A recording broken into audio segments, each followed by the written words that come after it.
بسم اللہ الرحمن الرحیم۔ محترم سامعین، ناظرین و ویورز، السلام علیکم ورحمۃ اللہ وبرکاتہ۔ امید ہے آپ اللہ تعالیٰ کے فضل و کرم سے خیریت سے ہوں گے۔ اللہ تعالیٰ آپ کو، آپ کے اہل خانہ کو ہمیشہ اپنے حفظ و امان میں رکھے، آمین۔ راہ ہدایت و نجات کے سلسلے کا ولاگ درس قرآن کا آغاز کرتے ہیں۔ مدرس ہوں گے جناب قاری حافظ مولانا محمد اقبال صاحب، خطیب جامعہ مسجد نگینہ، محلہ انصاریہ، شیخوپورہ، اور اسے میں اپنے یوٹیوب چینل بشیر رشیدی پہ روزانہ اپلوڈ کرتا ہوں۔ تو اگر آپ نے اس چینل کو ابھی تک سبسکرائب نہیں کیا تو پلیز سبسکرائب کر لیجیے گا، تاکہ آنے والے ایسے روحانی اور قرآنی ولاگز جو سراسر باعث خیر، باعث برکت اور باعث ثواب ہیں، اور روزانہ کی بنیاد پر آپ تک اور آپ کے دوستوں تک پہنچتے رہیں۔ شروع کرتے ہیں درس قرآن۔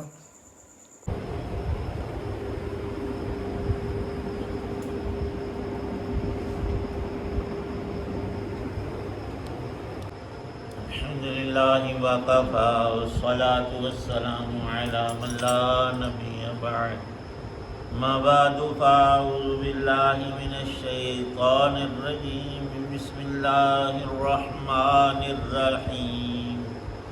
سبح للہ ما فی السماوات وما فی الارض وهو العزیز الحکیم۔ هو الذی اخرج الذین کفروا من اہل الکتاب من دیارہم لأول الحشر ما ظننتم ان یخرجوا وظنوا انہم مانعتهم حصونهم من اللہ فآتاہم اللہ من حیث لم یحتسبوا وقذف فی قلوبہم الرعب یخربون بیوتہم بأیدیہم وأیدی المؤمنین فاعتبروا یا اولی الابصار۔ ولولا ان كتب الله عليهم الجلاء لعذبهم في الدنيا ولهم في الآخرة عذاب النار، ذلك بأنهم شاقوا الله ورسوله ومن يشاق الله فإن الله شديد العقاب۔ ما قطعتم من لینۃ أو ترکتموها قائمة على أصولها فبإذن الله وليخزي الفاسقين۔ صدق اللہ العظیم۔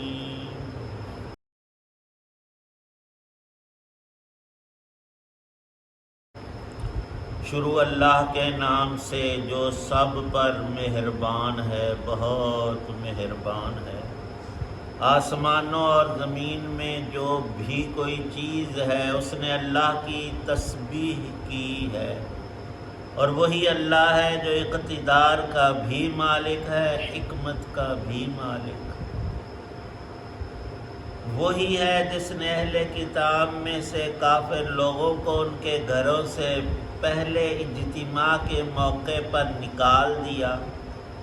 مسلمانوں، تمہیں یہ خیال بھی نہیں تھا کہ وہ نکلیں گے، اور وہ بھی یہ سمجھے ہوئے تھے کہ ان کے قلعے اللہ سے انہیں بچا لیں گے۔ پھر اللہ ان کے پاس ایسی جگہ سے آیا جہاں ان کا گمان بھی نہیں تھا، اور اللہ نے ان کے دلوں میں رعب ڈال دیا کہ وہ اپنے گھروں کو خود اپنے ہاتھوں سے بھی اور مسلمانوں کے ہاتھوں سے بھی اجاڑ رہے تھے۔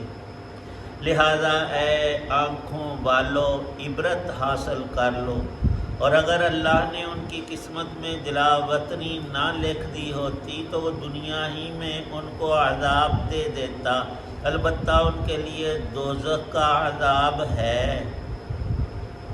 یہ اس لیے کہ انہوں نے اللہ اور اس کے رسول سے دشمنی ٹھانی، اور جو شخص اللہ سے دشمنی کرتا ہے تو اللہ بڑا سخت عذاب دینے والا ہے۔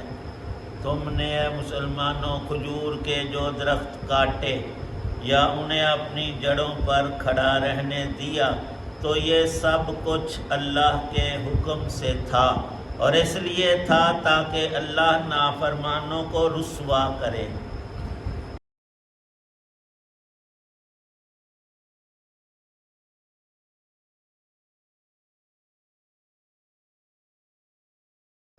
28ویں پارے کی دوسری سورہ مبارکہ سورۃ الحشر کی پہلی 5 آیات ہیں۔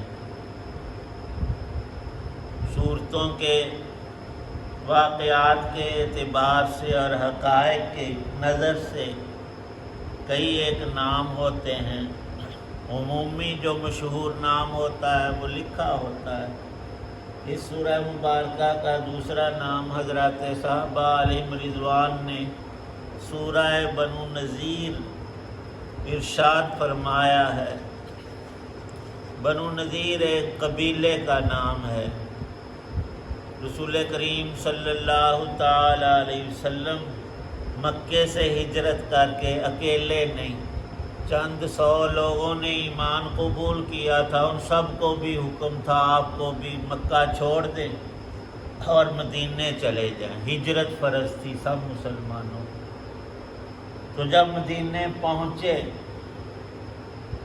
2 ہجری میں یہ سورہ مبارکہ نازل ہوئی۔ جنگ بدر کے بعد نبی پاک صلی اللہ علیہ وسلم نے مدینہ میں استحکام، حفاظت، بھلائی کی خاطر سے وہاں کے قبائل سے جن میں اکثر یہود تھے عہد و میثاق معاہدہ کیا کہ ہماری آپس میں لڑائی نہیں ہوگی، ایک شہر میں علاقے میں رہتے ہیں، کوئی باہر سے دشمن ہمارے اوپر یا تمہارے اوپر حملہ آور ہو تو ایک دوسرے کی مدد بھی کریں گے، اور حملہ آوروں کے ساتھ کوئی ساز باز کسی طور سے نہیں کی جائے گی۔ یہ معاہدہ تحریری طور پر بھی اور سب لوگوں کے سامنے طے کیا گیا۔ بالخصوص یہود جو تھے ان کے کئی قبیلوں میں مدینہ شہر کے مشرق کی طرف چند میل کے فاصلے پر یہ ایک بڑے مالدار تجارت پیشہ، باغات، قلعوں اور مکانات والے، اور ان کا جتھا بھی بڑا تھا، دوسروں میں نمایاں تھے۔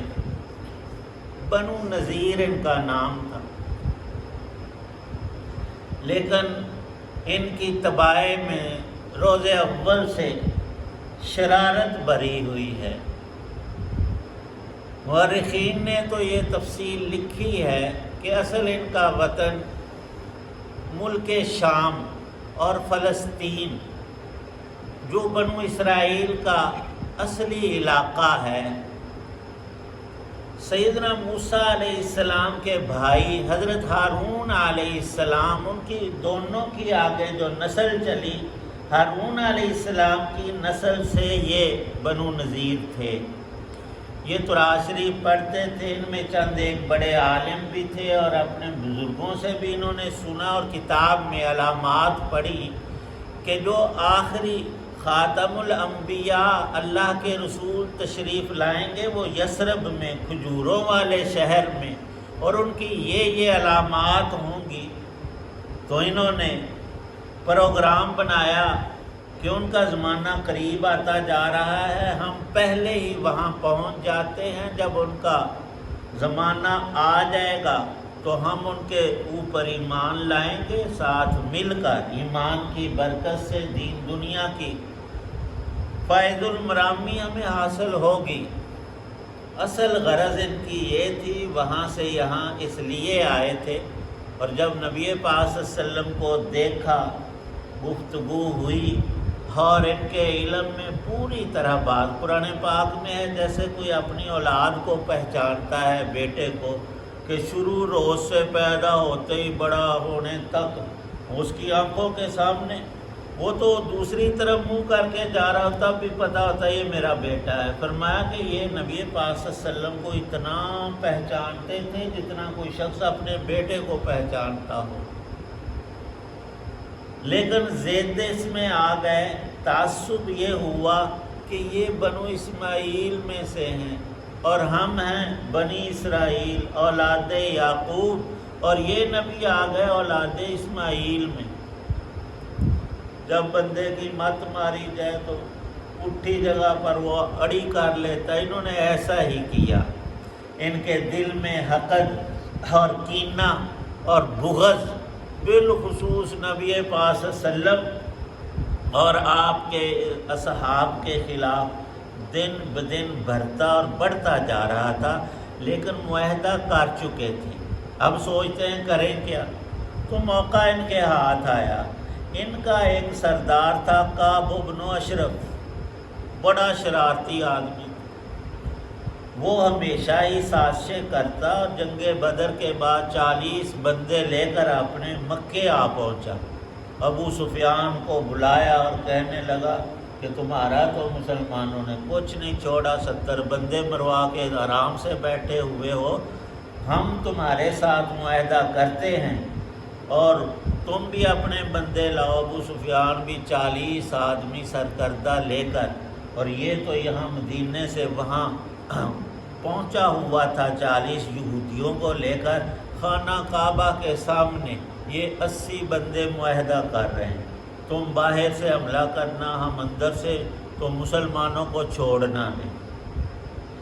جنگ احد ان کے اکسانے پر ہوئی تو نبی پاک صلی اللہ علیہ وسلم نے ایک مجلس میں ارشاد فرمایا کہ اس ملعون کو کون قتل کرے گا؟ کعب بن اشرف کو۔ ایک صحابی نے کہا کہ مجھے آپ اجازت دیں، میں نے ایک کہانی بنانی ہے اور اس کو پھانس کر اس میں مار دوں گا، تو اس میں مجھے کوئی ایچ پیچ کرنا پڑے گا، جھوٹ کچھ باتیں مجھے گھڑنی پڑیں گی۔ فرمایا کہ تجھے اجازت ہے، اصل مشن تیرا اس کو ختم کرنا۔ تو انہوں نے کسی طریقے سے جا کر کعب بن اشرف کی گردن مار دیا، قتل کر دیا۔ پھر اور یہ غصے میں آئے، لیکن کر کیا سکتے تھے؟ جنگ لڑے تو وہ یہودی اندر سے بزدل ہوتے ہیں، اور سب سے زیادہ دنیا کے مال کی محبت ازلی ان کے دل میں رچی ہوتی ہے، لیکن سازشیں ان کی بجائے دبنے کے اور تیز ہو گئی۔ پیغام بھیجا کچھ عرصے بعد، اصل میں بدلہ لینا تھا اپنے سردار کا۔ کہنے لگے پیغام یہ بھیجا کہ آپ تشریف لائیں 3 آدمیوں کے ساتھ، ہمارے 3 عالم آپ سے بات کریں گے، اگر وہ مطمئن ہو گئے تو ہمارا سارا قبیلہ مسلمان ہو جائے گا۔ یہ پیغام آیا، اور ایک خفیہ پیغام بھی ایک بندہ لے کر آ گیا کہ یہ جو انہوں نے آپ کو بلایا ہے نا، یہ قتل کی سازش ہے۔ اسی قبیلے کی ایک عورت کا بھائی مسلمان ہو چکا تھا، اس عورت کو علم ہوا ان کی سازش کا، اس نے اپنے بھائی کو جو مسلمان تھا بات بتا دی۔ اس نے نبی پاک صلی اللہ علیہ وسلم سے عرض کیا کہ میری بہن نے خود یہ قصہ سنا ہے، آپ بالکل نہ جائیں۔